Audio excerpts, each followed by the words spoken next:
Vikend došao i treba sa ženče da idemo kod prijatelji na večeru, ali ja nikako ne mogu se doredim do WC jer se žena zaglavila ko da će mi glumi neku babaseru. Ja vičem, aman ženo, pa šta radiš toliko unutra? Ti će se tim tempom spremaš do narednog jutra. Lupam na vrata, al ostak bez odgovora i nade. Reku, sad ću ja s drugi ključ da si napravim neke babarade.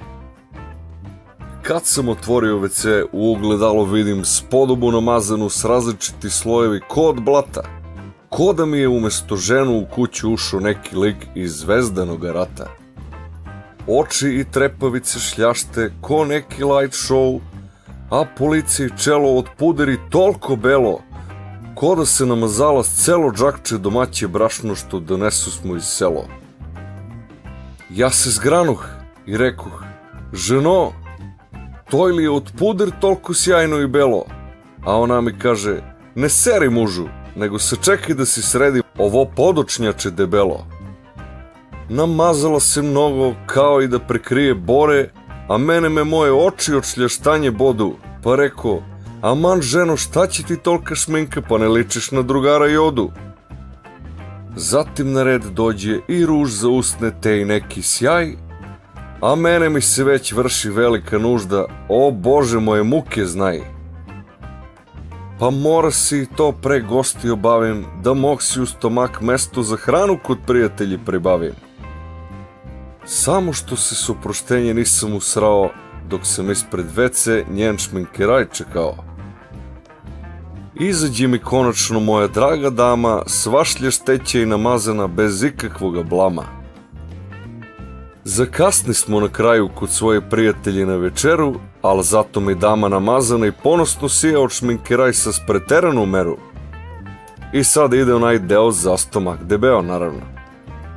Kaže, osta tuga u srcu golema i od toliko čekanje pregladne teme kod gosti ubi i želudačna trema. Znate ono, to je kad zbog kulturu kao sve pomalo hranu uzimaš, a pojeo bi ceo val sa sjedenje da si kući i da se ne mora sa skulpturu cimaš. Vrh.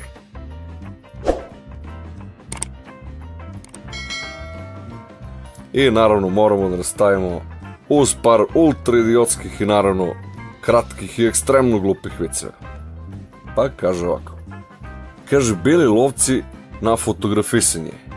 I kaže im fotograf, ajmo ptičica. I kažu lovci, gde?